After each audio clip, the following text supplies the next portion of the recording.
మాట్లాడితే ఇంకా బాగుంటుంది. సంక్షేమ పథకాల విషయంలో వైఎస్ఆర్సీపీ విషయంలో ఒప్పుకోవాల్సిందే, సంక్షేమ పథకాలు అందిస్తున్నారు. బట్ సంక్షేమ పథకాలు ఆగిపోతాయి అంటూ కూడా రేపు పొద్దున కూటమి వస్తే సంక్షేమ పథకాలు ఆగుతాయని మాట్లాడుతున్నారు. బట్ కమింగ్ టు యువత విషయంలో చూసుకుంటే అభివృద్ధిని ప్రధానంగా చూడాల్సినటువంటి అవసరం ఉంది. ఆంధ్రప్రదేశ్ అభివృద్ధికి నోచుకోవడం లేదు. కనీసం ఐటీ ఎక్స్పోర్ట్స్ కూడా లేనటువంటి పరిస్థితి, అట్లీస్ట్ 1000 కోట్లు కూడా అందుకోలేనటువంటి పరిస్థితి పక్క రాష్ట్రాలతో పోలిస్తే. సో సంక్షేమ పథకాలు మాత్రమే చూడాలా, అభివృద్ధిని కూడా చూడాలా? సంక్షేమ పథకాలు ఏ ప్రభుత్వం అమల్లోకి వచ్చినా సంక్షేమ పథకాలు అమలు చేస్తారు, అది పెద్ద విషయం ఏం కాదు. బట్ కావాల్సింది అభివృద్ధి. సో దాంట్లో ఆంధ్రప్రదేశ్ వెనకబడిపోయింది. దానికోసం ఈరోజు కూటమి వస్తుంది. ఏం చెప్తారు శివప్రసాద్ గారు? లింగమనేని శివప్రసాద్. ముందుగా ఒకటండి, సరళాదేవి గారు తెలుగుదేశం పార్టీ విధానాన్ని స్పష్టంగా చెప్పారు. ఎందుకంటే సోమరిపోతుల్ని చేయమని, అంటే పథకాలు ఇవ్వటం తప్పు అని చెప్పకుండా అని చెప్పారు. ఒక విధంగా చెప్పాలంటే పథకాలు ఎందుకు ఇస్తున్నారనే క్వశ్చన్ చేశారు. అది మరి పార్టీ విధానమో ఏంటో నాకు అర్థం కావట్లా. తెలుసో తెలియకుండా నోటి వెంట నిజం వచ్చేసింది. కానీ నిజమని కాదండి, నేను మాట్లాడి తెలియజేస్తాను. మీరు చెప్పండి, మీరు చెప్పేది మీరు చెప్పండి, నేను చెప్పేది కూడా నేను చెప్తాను. పథకాలు ఇవ్వడం అనేది మొదలు పెట్టిందే సంక్షేమ పథకాలు చంద్రబాబు నాయుడు గారి ద్వారానే అండి రాష్ట్రం. మీరు అది గుర్తు పెట్టుకోండి. ఆయన చూసి జగన్మోహన్ రెడ్డి గారు నేర్చుకున్నారు పథకాలు, సంక్షేమం అనేది. అంతేగాని మాట్లాడే దాంట్లో మీకు ఎక్స్పీరియన్స్ లేదనుకుంటా, కొద్దిగా ఆగండి. ఆగి దానికి సమాధానం చెప్పండి. ఎందుకంటే నేను కూడా మాట్లాడాను అనుకోండి, మీరు మాట్లాడేటప్పుడు మీరు మాట్లాడలేరు కదా. కాబట్టి వెయిట్ చేయండి.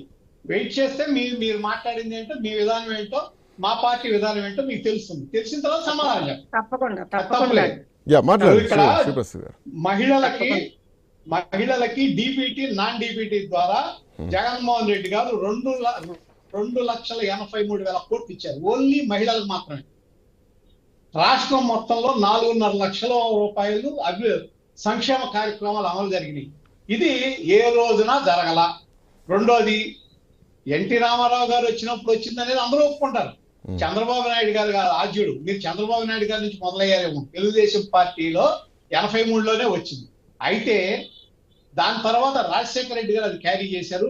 దాని తర్వాత చంద్రబాబు నాయుడు గారు 400 నుంచి 450 కోట్లు మాత్రమే సంవత్సరానికి 2014 నుంచి 19 వరకు సుమారు 450 కోట్లు నెలకి పింఛన్లు ఇస్తే, జగన్మోహన్ రెడ్డి గారు ఇవాళ సుమారు 2000 కోట్లు ఇస్తున్నారు నెలకి. 2000 కోట్లు అంటే దాదాపు 4 రెట్లు ఎక్కువ, 5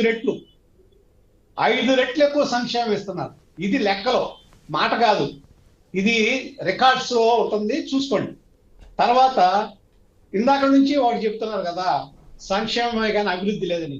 ఏం అభివృద్ధి లేదు? ఇవాళ 4 పోర్ట్లు కడుతున్నారు, 4 గ్రీన్ ఫీల్డ్ పోర్ట్లు కడుతున్నారు 16,000 కోట్లతో. 3,600 కోట్లతో దాదాపు ఒక 10 ఫిషింగ్ హార్బర్లు, 6 ఫిష్ ల్యాండింగ్ ఈ హార్బర్లు కడుతున్నారు. దాని మూలన మీకు ఇవాళ 150 మిలియన్ టన్నులు ఎక్స్పోర్ట్స్ వెళ్తుంటే ఆంధ్రప్రదేశ్ నుంచి 2025 నాటికి 500 మిలియన్ టన్నులు వెళ్తుంది. అంటే ఎంత పెరిగింది, ఎంత ఆదాయం పెరుగుతుంది. ఫిషింగ్, ఓన్లీ ఫిషింగ్ వలనే దాదాపు సంవత్సరానికి 9,000 కోట్ల అదనపు ఆదాయం వస్తుంది. 9,000 కోట్ల అదనపు ఆదాయం. ఇదంతా ఏంటి? నాడు నేడు ద్వారా బడులు బాగు చేశారు. ఇవాళ ఇంగ్లీష్ మీడియం పెట్టారు, టోఫెల్ పరీక్షలు రాస్తున్నారు.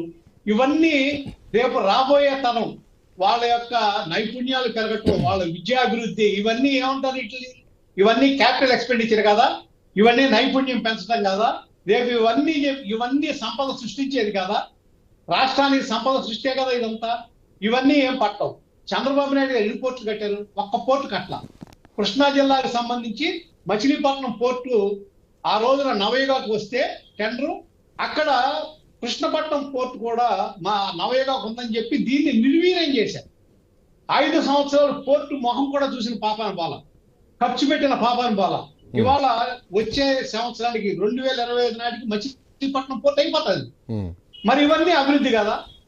సరే, మీరు ఒకటి ఇవన్నీ కాదు, మన లెక్కల్లోకి వెళ్దాం. ఇక్కడ రెవెన్యూ ఆదాయం, తలసరి ఆదాయం ఎంత వచ్చింది ఇవాళ? చంద్రబాబు నాయుడు గారు ఉన్నప్పుడు ఎంత, ఇప్పుడు ఎంత? అది ఆ రోజునప్పుడు మైనింగ్ రెవెన్యూ పెరిగిందా పెరగలేదా? ఆంధ్రప్రదేశ్ జీడిపి అంతా, జిఎస్టిపి అంతా, అన్నిట్లోనూ గ్రోత్ ఉంది కదా, అన్నిట్లోనూ అభివృద్ధి ఉంది కదా. మరి ఎక్కడ వెనకబడింది అంటారు మీరు? వెనకబడింది అని ఊరికే అంతం కాదు, ఏంటంటే సంక్షేమం ఎక్కువ చేశారని దాని మీద అభివృద్ధి లేదంటున్నారు. కానీ 2 సంవత్సరాల పాటు కరోనా వలన ఏ విధమైన కార్యక్రమాలు చేయడానికి ప్రభుత్వానికి అవకాశం రాల. ఇవాళ మీరు దాదాపు 15,000 పైన గ్రామ సచివాలయాలు కట్టారంటే 30,000 కోట్లతో అక్కడ సచివాలయాలు, అలాగే ఆర్బీకేలు, ప్రతి గ్రామంలో హెల్త్ సెంటర్లు కట్టారంటే ఇదంతా అభివృద్ధి కదా? అక్కడ 30,000 కోట్లది, 20,000 కోట్లతో ఫిషింగ్ హార్బర్లు, ఇవన్నీ ఈ 50,000-60,000 కోట్లు, ఇదంతా ఏంటి? ఇదంతా క్యాపిటల్ ఎక్స్పెండిచర్ కదా, అభివృద్ధి కదా ఇదంతా? మరి వెలుగొండ ప్రాజెక్టు వాళ్ళ టన్నెల్ బ్రేక్ చేశారు, 2 టన్నెల్స్ పూర్తి అయిపోయినాయి. రేపు ఆ వెలుగొండ కనుక ప్రాజెక్టు వచ్చే సంవత్సరానికి నీళ్ళు ఇస్తే ఎంత ఆదాయం వస్తుంది? ఇవన్నీ పట్టించుకోరు, ఇవన్నీ అభివృద్ధి కాదు. మరి ఇవాళ మీకు ఎంఎస్ఎంఈలు ఎట్లా వచ్చినాయి? ఎంఎస్ఎంఈలు దేశంలోనే ఎక్కువ వచ్చినాయి, ఆంధ్ర రాష్ట్రంలో ఎలా వచ్చినాయి? అది అభివృద్ధి కదా? ఎంఎస్ఎంఈలు అభివృద్ధి కదా? మీరు చెప్పిన ఒక అమరావతి అభివృద్ధి, ఇది అది ఎక్కడైనా అభివృద్ధి అంటే? ఆ అమరావతికి ఎంత ఖర్చు పెట్టారు చంద్రబాబు నాయుడు గారు? 9,000 కోట్లు ఖర్చు పెడితే దాంట్లో ఆయన రాష్ట్ర ప్రభుత్వం ఖర్చు పెట్టింది 1,100 కోట్లు, మిగిలినంతా అప్పులు, గ్రాంట్లు. మరి ఇవన్నీ లెక్కలు చూసుకుని మీరు మాట్లాడకుండా అభివృద్ధి లేదంటే ఎట్లా? ఇదంతా అభివృద్ధి కాదా? చేస్తుంది అభివృద్ధి కాదా? శివప్రసాద్ గారు, ఏమండి, మీరు లెక్కలు చూసి మీరు చెప్పొచ్చు, మీరు లెక్కలు చూసి మీరు అనేక లెక్కలు, అనేక కోట్లు మీరు చెప్పుండొచ్చు, మీరు చెప్పిన బాట, మీరు చెప్పిన అభివృద్ధి మీరు నేను మాట్లాడుకోవడం కాదండి, ప్రజలు మెచ్చేలా ఉండాలి.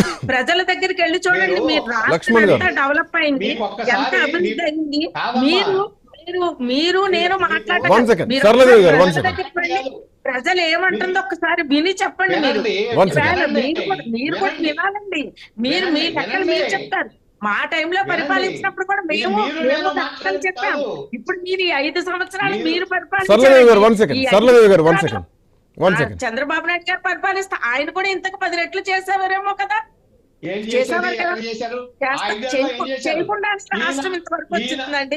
చేయకుండానే ఆంధ్ర రాష్ట్రం ఇంతవరకు వచ్చిందా? ఈరోజు పిల్లలు విద్యా వ్యవస్థ, ఈ రోజు విదేశాల్లోకి వెళ్ళి పిల్లలు చదివి డెవలప్ అవుతున్నారంటే అది ఎవరు పెట్టిన ఆకాంక్ష అండి? ఎవరిదండి అదంతా? మీరు చెప్పడం కాదండి.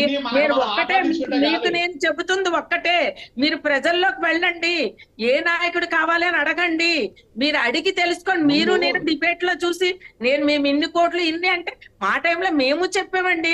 ఇప్పుడు 5 సంవత్సరాలు కంటిన్యూ అయి ఉంటే ఇంతకన్నా 10 రెట్లు చేస్తుండేవారు. మీరు అది గుర్తు పెట్టుకోండి. నేను అది ఒక్క నిమిషం ఆగండి. ఈ చెప్పే లెక్కలన్నీ నాయ కాదు.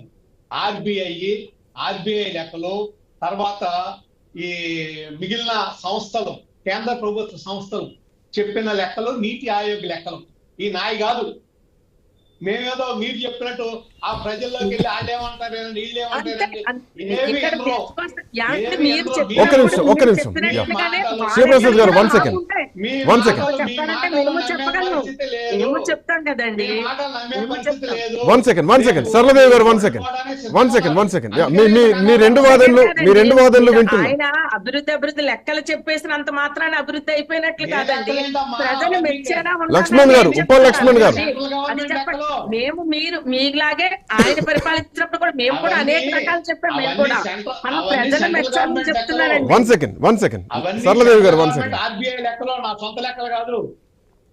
శివప్రసాద్ గారు, చెప్పండి. One second